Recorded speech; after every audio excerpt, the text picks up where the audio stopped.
now for me. They're trying to send referrals back to me. So I could just be sleeping in bed and knowing that maybe Allison's saying, you know what, you really missed Stephanie's presentation. She talked about networking. She made fun of Kim, and it was just amazing. But Kim is a great person, and I really enjoyed her presentation. So offer a door prize. It doesn't have to be your product or service. Some of us like Starbucks, some of us like Target, Walmart. You can always offer a gift card.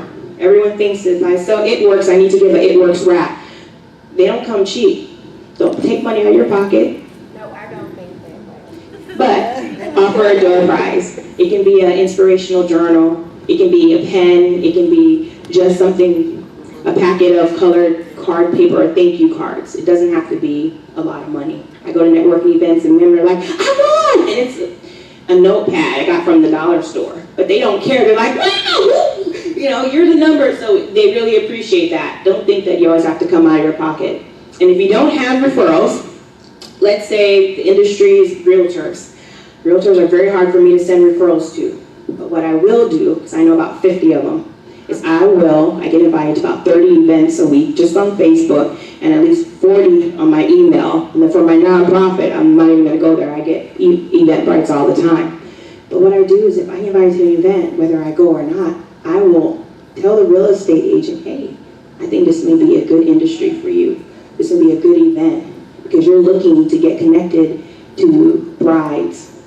And I've been married for 10 years, so I don't have many single friends, but there's this bridal expo and it's very intimate and it's free, or this is a sponsorship amount. I have a friend, and guess what? He or she will go to that event. 9 times out of 10 will pick up a client, and they'll appreciate that because I'm not putting money in their pocket, but I'm setting up the stage for them to possibly make money.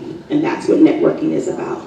Janice brought me here. She said, come and speak. I actually asked her about the event, and she said, you know, the stage is a platform. You have a story. Speak from the heart. Speak what you know. She is very good at networking. She can probably speak here all night and tell you the amount of money that she has made by just being her and making connections. Networking is a skill, but you can learn it. It doesn't take a long time. It does take time, and it takes practice. If you're true to yourself, you're true to your faith, and you're authentic, and you have a giving spirit, and you understand that it's about we, and it's not about me, then you will see money in your pocket and in your business. We're not here to have a business and fold. We're here because what are we supposed to do? Prosper.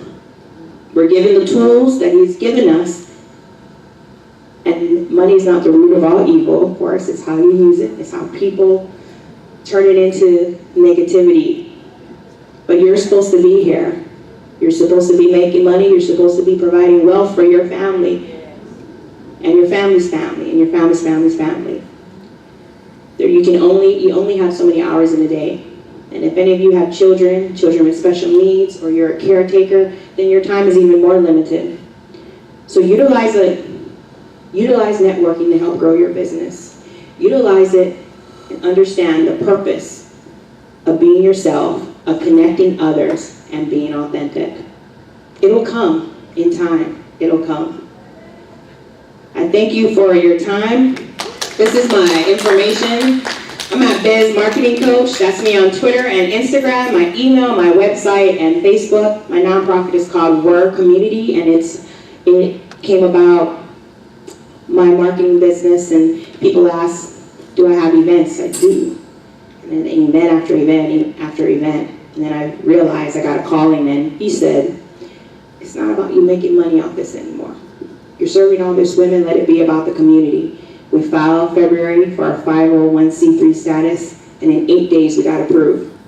8 days. That is a blessing. That is a blessing. Thank you, Jesus. 8 days, that's very rare, and we didn't expedite it. From the day we filed to the day we found out, it was about 2 weeks, but the filing date said 8 days. So now, I'm using the power of networking to build this nonprofit, and I'm using the power of networking to build my business, and both is coming in due time. I just have to be patient. You have a great afternoon. God bless you. Thank you, Janice, for letting me speak. And I look forward to meeting with you guys. Thank you much. You know, Networking is in my blood. It really is. I began, I'll just tell you real quick, sure. in Sacramento as the business development director for the Sacramento Chamber. Before the internet, yes. And we had a newspaper called the Sacramento Business Journal. We'd have to go to the Business Journal, and our fingers would go walking through the phone book, get on the phone and call. Okay? And then go out and make appointments. Imagine that. Imagine that. No internet, no Facebook. But I learned the value of relationships. The same thing I did in Sacramento in 1993, 94, 95, I still do today. Except it's easier for me because of LinkedIn and Facebook. All the social media. I love it. Yes. So thank you. I agree. Did you talk about custom content? I did not briefly. For every dollar you spend on email marketing, there's a $40 return on investment. So as a certified area local expert with Constant Contact, I actually speak on behalf of them, and it's an affiliate link. But basically, the accounting itself is just amazing. Getting the account is very, very minimal. A few dollars a month. And besides networking, a majority of my income comes from sending out emails. People have opted in and want to receive my products, services, and et cetera, et cetera. So I didn't spend any time on that. We did an interactive presentation with a one-on-one. But utilize email marketing whether or not it's Constant Contact, because, like I said, you can't add hours to the day. You can't. But if you find a service, right? You find a service that you can schedule, just like you schedule calls and things. Email marketing is one that's been, every time I have an event and I send my email newsletter out, I always get sales. And that's a good thing. That's very easy to do. It takes a few minutes. It doesn't. So, Thank you. Thank you. I've been with her since 2008. She's absolutely right. Okay, I'm going to do some housework real quick. How many of you know that I'm a John Maxwell trainer and coach? On the 23rd of July in this room, I'm doing a presentation. The name is called Don't Quit. If you'd like to know more about that, please give me your business card now, and I'll contact you about the details. We need leadership training. We need to take our businesses to the next level. And if I were a millionaire right now, I would not do anything differently. I would. You must embrace the talents and strengths, and Denise will talk with you about that later, and then move forward with that. Secondly, there are those in this room that are members of the North Texas STRACBAT, National Motivational Speakers Association. How many of you know that? There's 1, there's 2, there's 3, there's 4, there's 5. We are a different breed. We're Christians, 1, love the Lord. 2, we believe in taking the message to the people. 3, there's nothing wrong with getting paid. Okay? We pay our speakers. Sometimes they get paid as little as $250, but it goes up to $5,000, and then $10,000, $15,000, and $25,000. And we look for venues, meetings, that you'll get paid to speak. I'm a $25,000 speaker. I've been at this for a while though. The brand new people are at 5,000. 5,000? 5,000? 5,000? If you want to be a $5,000 speaker, you need to have a book.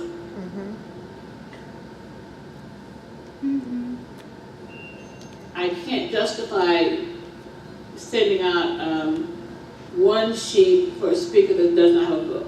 At least one. Okay. New speaker, $15,000 speaker. How many books do you have? 10. Mona, her first book this month. I have 7 complete books. That's my first. So you need to invest some time and effort into getting with people like Rakisha, I'll get it right, and become an author.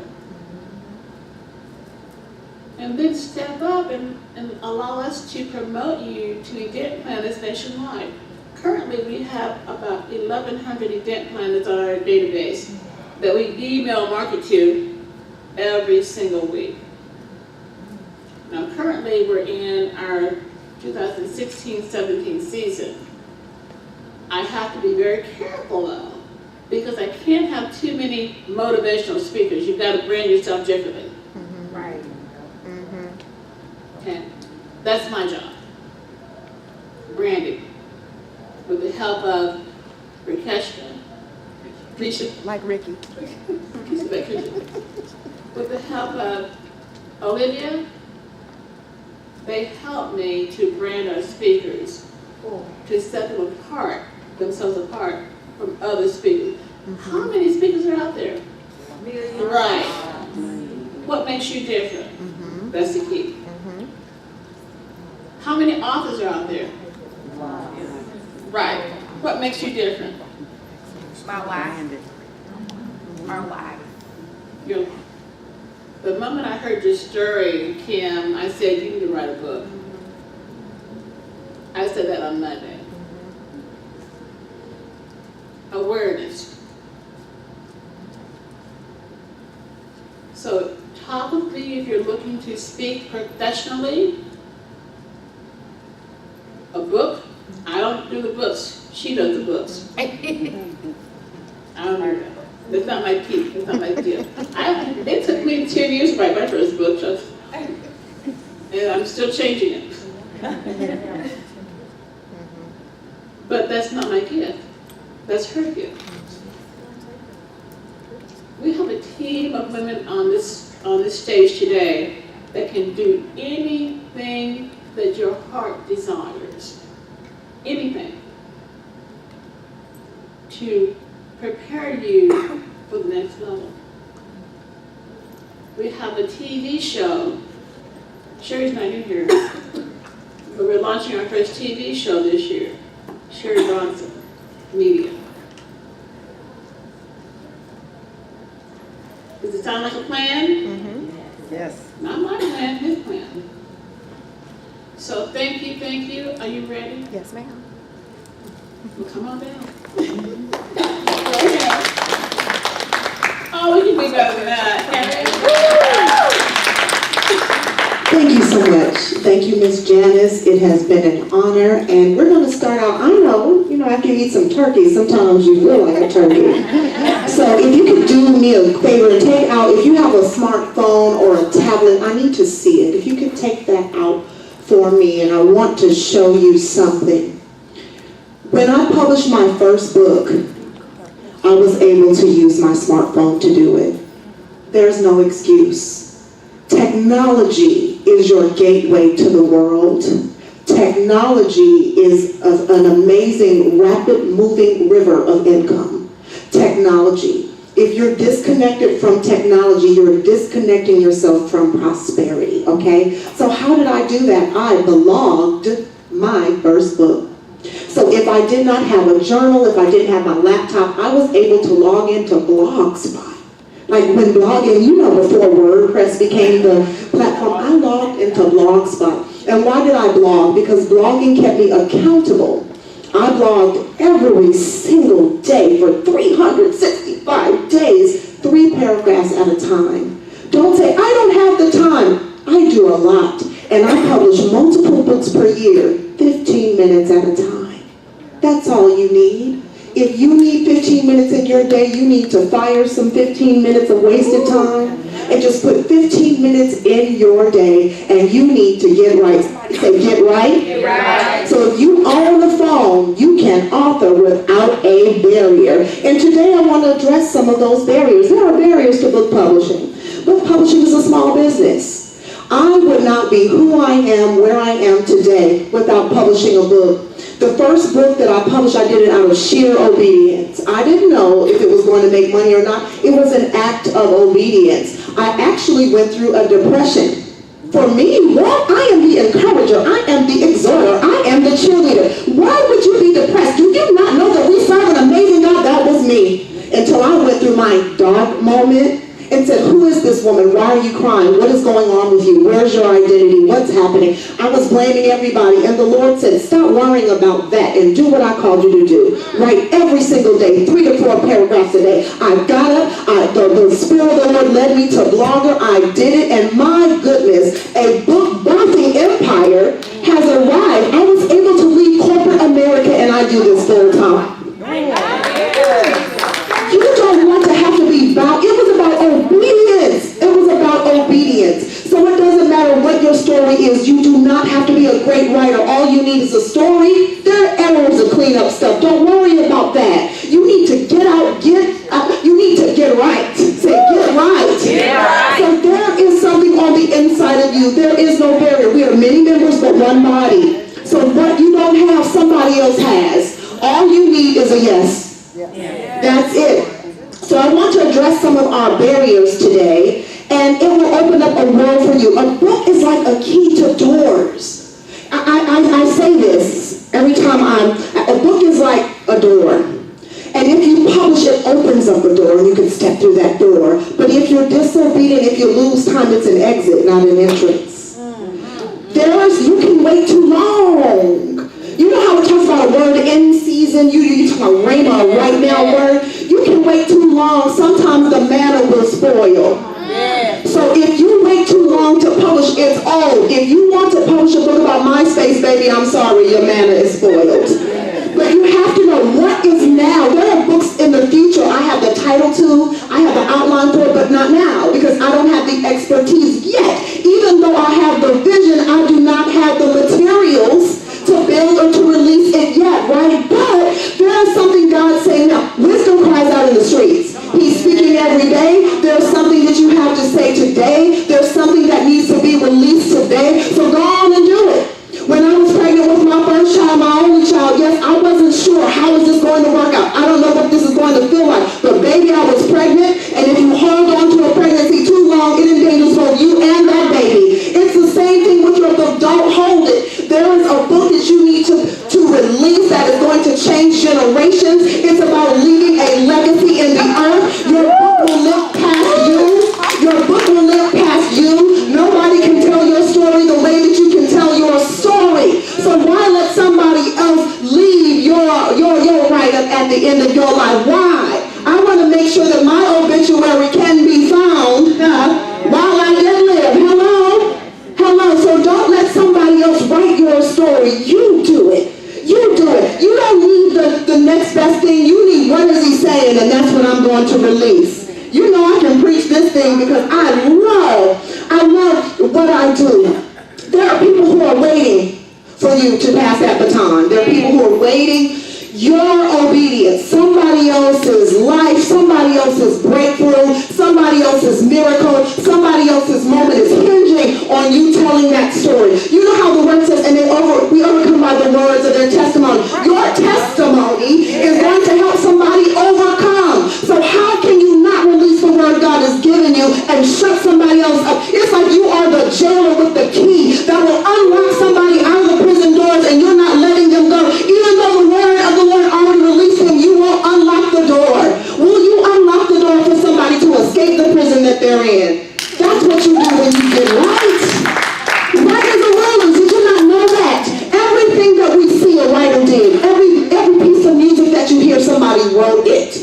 Every piece of legislation that has been written that we abide by, somebody wrote it. It's not the performer on the stage that makes the money, it's the one who wrote the music. Hello? Writers become rulers. This self-publishing thing is hot right now. It's good, but did you know that Bishop T.D.